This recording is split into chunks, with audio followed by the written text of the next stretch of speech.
As you know, this week Gaza has been rocked by air raids from the Israeli military. Yesterday, we covered this historic struggle for self-determination. But what many people may not realize is how brutal Israel's blockade really is, and what it means for 1.5 million Gazans who live there. It's one of the densest areas in the world, and 80% of the population has to depend on outside goods to survive. As of 2010, there were only 81 items allowed into Gaza. Everything else has been prohibited from entering. Why? Well, the Israeli government claims that most items could be made into weapons. Interesting claim, considering it's a list that's riddled with contradictions. Let's see here. Chocolate, medical supplies, children's books, toys. These are apparently the kinds of things that undermine Israeli security. Well, as we know, that's ludicrous. Clearly, there's more to the story, like this. According to recently released Israeli government documents, Israel's authorities were using food as a method of collective punishment. Officials intended to, quote, put Palestinians on a diet, even going so far as calculating how many calories each Gazan would need per day to avoid a humanitarian disaster.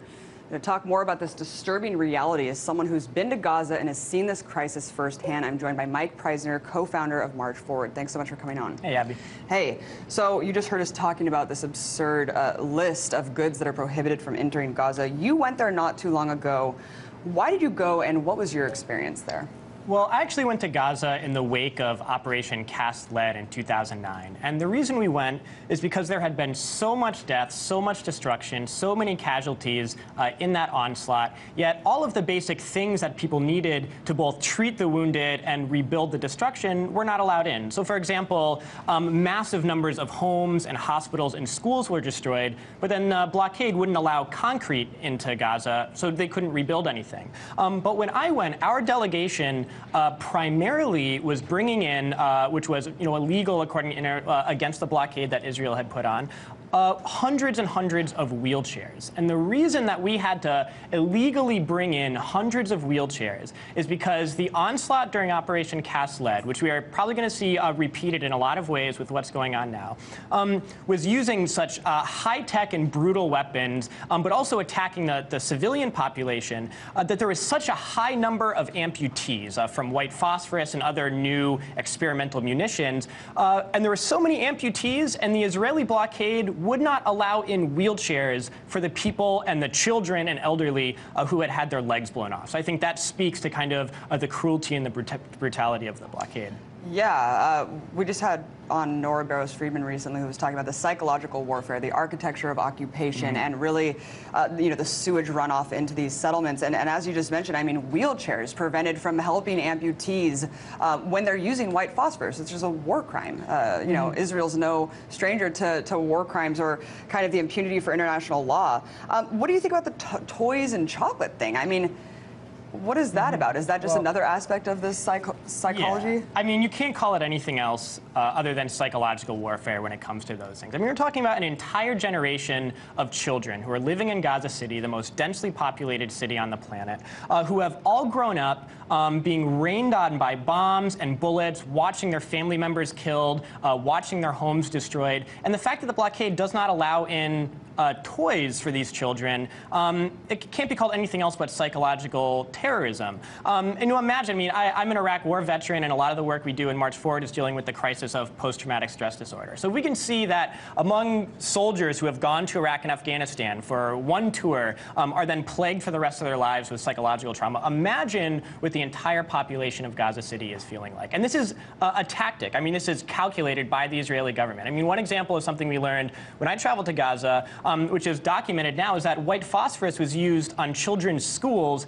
while schools were in session. And so children had their limbs melted off, their faces melted off. And Israel, of course, knew, because Israeli intelligence is very good, that there were students in session in those schools that were targeted. And so when you're directing a war against the children, not allowing them toys, not allowing them anesthetic while they have their limbs amputated, I mean, this is terrorism. Yeah, it seems like they just want to accelerate the suffering as much as they can. As sad as that is to say, I don't see any other explanation for it. Mike, let's talk about the targets. As you just mentioned, they target children in schools. Israel's coming out now, the Israeli government saying that they're dropping leaflets over Palestine to pretty much warn people, hey, stay away from any Hamas infrastructure. But I mean, really, Hamas is the democratically elected leadership of Palestine, so how ridiculous is this to say, or what does this really mean? Well, the Israeli propaganda machine is putting out that they're doing everything they can to avoid civilian casualties, and they advertise these leaflets that they dropped all over the city saying, do not be near anyone in Hamas, basically. Well, we can look and just see what historically has been done. I mean, you know that Hamas is the government there, and so civic society and the state society there is run by Hamas, the police, and many hospitals and schools and things like that. So you're always around them. But we saw that the #1 casualty in Operation Cast Lead and in all the wars that Israel launches against the Palestinian people, that civilians are the #1 casualty. They're thinking that they can just wipe their hands clean by saying they dropped these leaflets because they've learned the lessons of Cast Lead and the massacre on the Freedom Flotilla, which caused a huge shift in consciousness in the United States with the Palestinian people. So they're trying to say, we're doing what we can to avoid civilian casualties, while at the same time they're bombing and killing civilians. And there's already children, including an 11-month-old baby who's dead in this onslaught. Right. Yeah, I mean, talk about what might be the response now. We just read reports today of, an onslaught of potential ground troops. Can you give us an update on that? Well, there were about 70,000 reservists that were called up very recently. We know that soldiers are massed at the border, looking like what they're preparing to launch a ground invasion. But we don't really know. I mean, things are up in the air right now. I mean, what we do know is that the Israeli government, with the U.S. government, because this happened after there was a meeting in Washington, that they are embarking on a plan to wipe out all resistance to U.S. policy in the region. And let's talk about why this is happening. I mean, we know that Palestine is bidding for statehood November 29th, I think it is. What does this have to do with the offensive that we're seeing, Mike? Well, November 29th is Palestine Solidarity Day. And on that day, Palestine is going to be bringing to the UN General Assembly their bid for statehood. Which would really mean, I mean, that the big important thing about that is if they are granted statehood, then the International Criminal Court has to see in this international court the allegations of war crimes and illegal settlements by the state of Israel. So Israeli and U.S. officials tried very, very hard to pressure the Palestinian Authority into not introducing this statehood bid, and actually said, if you do this, we're going to punish you for it. And so we're just weeks away from that statehood bid, and so it's very likely that this is that punishment that they are talking about, trying to prevent that from happening. But overall, this strategy is because Israel wants all of the land of Palestine. They are not really trying for a two-state solution or any type of peaceful solution. They have made clear that they want all the land. That was revealed in the Palestine Papers, where it showed that the PA put everything on the table, every possible concession to the Israeli government, and they wanted nothing to do with it because they want all the land. And that coincides with the U.S. policy of making the new Middle East that George W. Bush talked about, where every organization in every country that's a barrier to complete U.S. domination in the region is to be completely wiped out. We saw with Iraq, we see it happening in Afghanistan, targeting Iran and Syria, and of course Lebanon and the resistance movements in Palestine are on that list as well. Indeed. Let's talk about what you're here to do. You're here helping organize nationwide movements, protests against the offensive. Talk about those and how people can get involved, Mike. Yes. Well, people all over the country are taking action against the horrific things they're seeing on TV, and no doubt know is happening in Gaza City right now. So there's actually been many dozens of protests in dozens of states and cities across the United States over the past couple of days, really the day that the bombing started, and they're continuing today. In fact, right after I leave this interview, I'm headed down to the White House for a protest there. There's protests taking place in cities all over the country tonight and throughout the weekend and even into next week. And as things escalate, if they escalate, no doubt we will be there demonstrating as well, just like we'll be demonstrating on November 29th at the White House.